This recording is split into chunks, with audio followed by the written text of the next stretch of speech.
Good morning friends. प्रातः काल की दमदार वीडियो के साथ आपका स्वागत है हमारी YouTube channel CG job education में। दोस्तों, 18 सितंबर की अंतिम जो तैयारी है अब आपको करनी है, अर्थात आज शनिवार है दोस्तों। कल अर्थात संडे को आपका एग्ज़ाम होना है, तो उसके लिए ये जो इम्पोर्टेंट टैग वर्ड है ये बहुत ही इम्पोर्टेंट है दोस्तों। टैग वर्ड यदि आप याद रखेंगे तो आपका बहुत सारे जो क्वेश्चन हैं, लगभग आपका 70-80 जो क्वेश्चंस हैं फ्रेंड्स, टैग वर्ड्स पर डिपेंड करता है।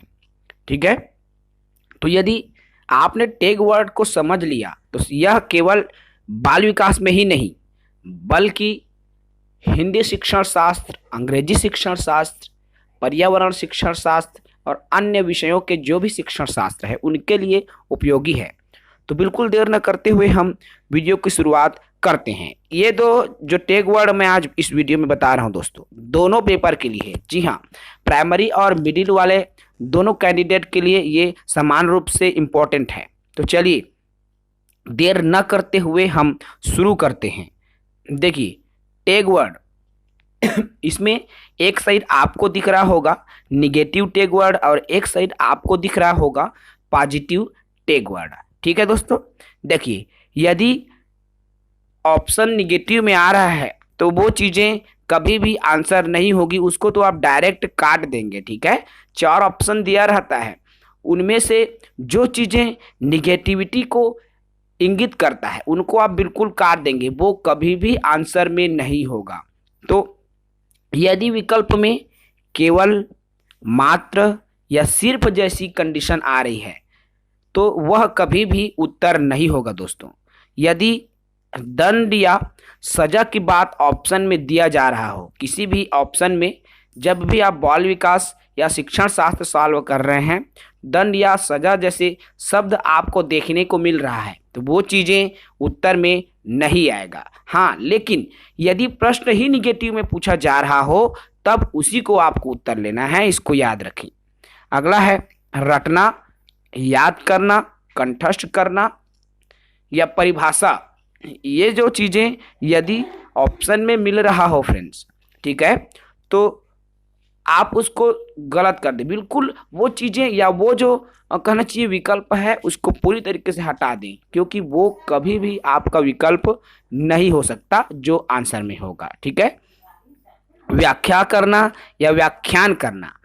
यदि व्याख्या करना या व्याख्यान करना जैसे शब्द विकल्प में आते हैं तो उस विकल्प को पूरी तरीके से आप काट दें, क्योंकि ये कभी भी उसका उत्तर नहीं होगा।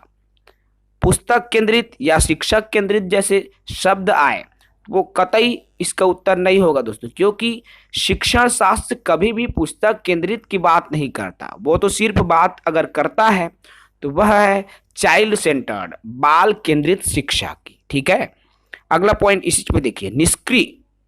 बालक यदि निष्क्रिय है ना, निष्क्रिय खोज करता है या निष्क्रियता जैसे शब्द यदि आपको देखने को मिला किसी भी ऑप्शन में तो उसको भी आप क्लिक कैंसिल कर लें।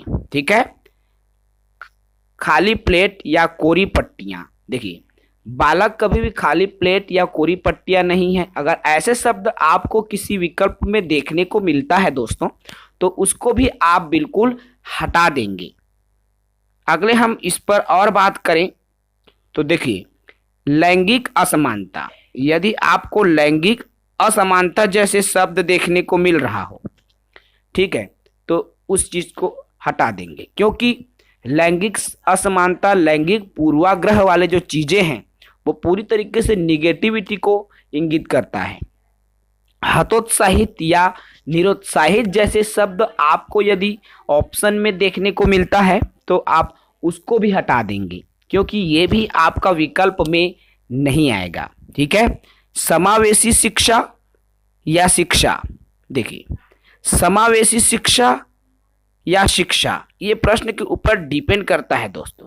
ठीक है, रोजगार, व्यावसायिक, उच्च ग्रेड अंक। देखिए, शिक्षा का उद्देश्य यदि रोजगार है, व्यवसाय है, उच्च अंक पाना है, ये सब चीजें अगर आता है तो वह भी क्या है आपका उत्तर कतई नहीं होगा, ये चीजें जो है आपका निगेटिव वर्ड्स में है, तो इनको आप बिल्कुल याद रखें दोस्तों। निगेटिव वर्ड्स अगर विकल्प में आ रहा है तो उनका उत्तर कतई नहीं होगा। इसमें आप देखिए पॉजिटिव क्या है, पॉजिटिव बिंदु पर हम बात करें तो देखिए अवसर, बच्चों को यदि अवसर दिया जा रहा है तो डायरेक्ट जिस भी ऑप्शन में आपको अवसर दिख गया उस ऑप्शन को टिक कर लिया था, वही आपका उत्तर होगा। 70 से 80% जो क्वेश्चंस हैं फ्रेंड्स, उसमें आपका ऐसे ही आंसर आते हैं, ठीक है। अर्थात यदि आपको अवसर देखने को मिला, दूसरी चीजों को आप हटा दें, ठीक है। लोकतांत्रिक या प्रजातांत्रिक, देखिए अवसर में क्या है, बच्चों को अवसर दिया जाए अभिव्यक्त करने का, अपने जो टैलेंट है उसको प्रदर्शित करने का। लोकतांत्रिक प्रजातांत्रिक से तात्पर्य है बच्चे स्वतंत्र हो किसी भी कार्य को करने के लिए, तो ये चीजें जब आएंगे तो उसका उत्तर यही होगा, ठीक है। त्रुटियां गलतियां बच्चों के सीखने का हिस्सा है, यदि ये चीजें आपको दिखाई दे रहा है दोस्तों, पॉजिटिव वर्ड है, तो ये चीजें ही आपका उत्तर होगा। बच्चों के विचार मातृभाषा, देखिए बच्चों के विचार को यदि प्रोत्साहन दिया जाता है, मातृभाषा को प्रोत्साहन दिया जाता है, ऐसे शब्द यदि आपको विकल्प में देखने को मिलता है दोस्तों, तो बिल्कुल आंख बंद करके आप उसी को ही उत्तर लें। बाल केंद्रित जैसे शब्द यदि आपको देखने को मिला तो कोई दूसरा और उत्तर नहीं हो सकता, सिर्फ और सिर्फ बाल केंद्रित होगा। सक्रिय, सीखने की एक सक्रिय होता है बालक, ठीक है, तो यदि सक्रिय शब्द देखने को मिला तो यही आपका उत्तर हो जाएगा। वास्तविक या दैनिक जीवन से जोड़ना, अगर किसी विकल्प में, जरूरी नहीं है दोस्तों कि सिर्फ ये प्रश्न बाल विकास के ही हो, ये टैग वर्ड सभी विषयों में अर्थात शिक्षण शास्त्र के सभी विषयों में यह समान रूप से उपयोगी होगा, ठीक है। तो वास्तविक जीवन से जोड़ना या दैनिक जीवन से जोड़ना जैसे कहना चाहिए पॉइंट यदि आपको विकल्प देखने को मिलते हैं तो वो आपका उत्तर होगा। जिज्ञासा या प्रश्न पूछना, ये सब जिज्ञासा को शो करता है, तो ये सब चीजें ऑप्शन में अगर आता है तो वही आपका उत्तर हो जाएगा। प्रोत्साहन देना, देखिए बच्चों को प्रोत्साहित करना, ये भी जो है दोस्तों आपका उत्तर हो जाएगा, ठीक है। उसके बाद आता है, देखिए बच्चा करके सीखता है या हस्तपरक स्वयं करता है, तो अगर ऐसे ऑप्शन आपको देखने को मिला, करके सीखना, हस्तपरक कौशल, तो ये उसका क्या है उत्तर हो जाएगा। अनुभव, अनुभव जैसे शब्द यदि आपको ऑप्शन में देखने को मिलता है दोस्तों, तो ये आपका उत्तर हो जाएगा। बहुभाषिकता, ठीक है, बहुभाषा से भाषा समृद्ध होती है, जो कि आपका शिक्षा के अधिकार अधिनियम 2009 में उल्लेखित है दोस्तों। यदि आपको बहुभाषिकता जैसे शब्द दिखाई दें तो उत्तर हो जाएंगे। पोर्टफोलियो, पोर्टफोलियो भी आप जान रहे हो दोस्तों, सीखने के ये जो बच्चों का संग्रह करने का ये फोलियो है, ठीक है, बच्चे ने क्या सीखा, कितना सीखा, वो सब चीज़ें, कौन कौन क्षेत्र में उनकी इंटरेस्ट है, वो सभी चीज़ें पोर्टफोलियो में रखा जाता है, ठीक है। विभिन्न संदर्भों में ये अगर शब्द आपको देखने को मिला तो उत्तर हो जाएगा। अर्थात ये जो आपको पॉजिटिव टैग वर्ड दिखाई दे रहा है दोस्तों, ठीक है, ये जो आपको पॉजिटिव टैग वर्ड दिखाई दे रहा है, इनमें से कोई भी शब्द किसी विकल्प में आता है तो वही उसका उत्तर हो जाएगा। बात करें निगेटिव की, तो जो चीज़ें अगर ये निगेटिव वर्ड हैं, वो चीज़ें यदि ऑप्शन में रहेगा उसको तो बिल्कुल आप हटाते जाओ, हटाते जाओ, हटाते जाओ, डायरेक्ट आपका आंसर आ जाएगा, ठीक है। बहुत सारे जो प्रश्न है दोस्तों इसी पर बेस्ड रहता है, आपकी सोच, आपकी जो तर्क है डिपेंड करता है।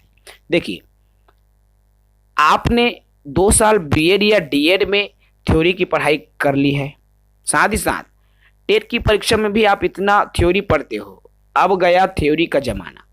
जितनी प्रैक्टिस आप करोगे, जितने ट्रिक्स यूज़ करोगे, वही बेस्ट होगा। प्रैक्टिस ही बेस्ट है, क्योंकि कहते ही ना दोस्तों, प्रैक्टिस मेक मैन परफेक्ट, है ना। प्रैक्टिस व्यक्ति को परफेक्ट बनाता है, तो प्रैक्टिस ही जरूरी है। जितनी ज़्यादा आप प्रैक्टिस करें, साथ ही साथ टैग वर्ड पर भी फोकस करें, टैग वर्ड को लेकर ही प्रैक्टिस करें। इससे आपके बहुत सारे जो डाउट्स भी क्लियर होंगे। कुछ इंपॉर्टेंट नोट्स भी मैंने कर रखा है, इसको भी आप देखें। अगर प्रश्न पॉजिटिव में पूछा जाए तो उत्तर भी पॉजिटिव में होगा, और निगेटिव में आए तो उत्तर निगेटिव। देखिए यदि उत्तर पॉजिटिव में आता है दोस्तों, तो हमेशा पॉजिटिव को ही आंसर लेना है। और यदि प्रश्न निगेटिव में, कीवर्ड पर फोकस करना है। देखिए नहीं है, इनमें से ये नहीं है, नहीं हो सकता, इनकी विशेषता नहीं है, ऐसी चीजें जब आती है तो उसको निगेटिव को ही उसका आंसर लेना होता है। क्लियर है। अगला पॉइंट इसी में देखिए, किसी एक विकल्प में 2 पॉजिटिव आया है ना, यह भी कंडीशन बनती है। बहुत सारे मित्रों का सवाल रहता है, सर यदि किसी विकल्प में 2 पॉजिटिव आ गया तो क्या करें, किसको उत्तर ले, है ना। तो देखिए यदि 2 पॉजिटिव आता है और 1 पॉजिटिव 1 निगेटिव आया, ठीक है ना, 2 पॉजिटिव आया तो उत्तर को पॉजिटिव में लेना है। यदि 1 पॉजिटिव 1 निगेटिव आया दोस्तों, तो उत्तर को निगेटिव में लेना है। आप तो नियम जान ही रहे होंगे, धन और धन का गुणा धन, ठीक है। 2 पॉजिटिव, धन धन मतलब 2 पॉजिटिव आएगा तो पॉजिटिव को ही लेना है। यदि 1 पॉजिटिव 1 निगेटिव, अर्थात धन और ऋण का गुणा ऋण अर्थात निगेटिव को लेना है। और 1 ऋण निगेटिव और 1 पॉजिटिव आया तो भी आपको निगेटिव को लेना है। ये जो फॉर्मूला है आपने गणित में पढ़ा होगा, इसी का यूज आप इसमें कर सकते हैं। इस प्रकार से यदि आप फोकस करेंगे इन टैग वर्ड्स को, तो आपके बहुत सारे जो क्वेश्चन है सॉल्व हो जाएंगे। साथ ही साथ आपको जो टाइम भी बचेगा, और टाइम मैनेजमेंट बेहद जरूरी है फ्रेंड्स। सही रणनीति, सही टाइम मैनेजमेंट के साथ यदि आप क्वेश्चन को सॉल्व करोगे तो आपका जो क्वेश्चन है कम से कम समय में बेहतर से बेहतर तरीके से सॉल्व हो जाएगा। इस वीडियो के माध्यम से मैं आप सभी जो कैंडिडेट जो कि सीजी टेट का एग्जाम देने वाले हैं उनको बेस्ट विशेष शुभकामनाएं देता हूं। इस वीडियो में इतना ही, अगले वीडियो में फिर मिलेंगे एक नई अपडेट के साथ। जय हिंद।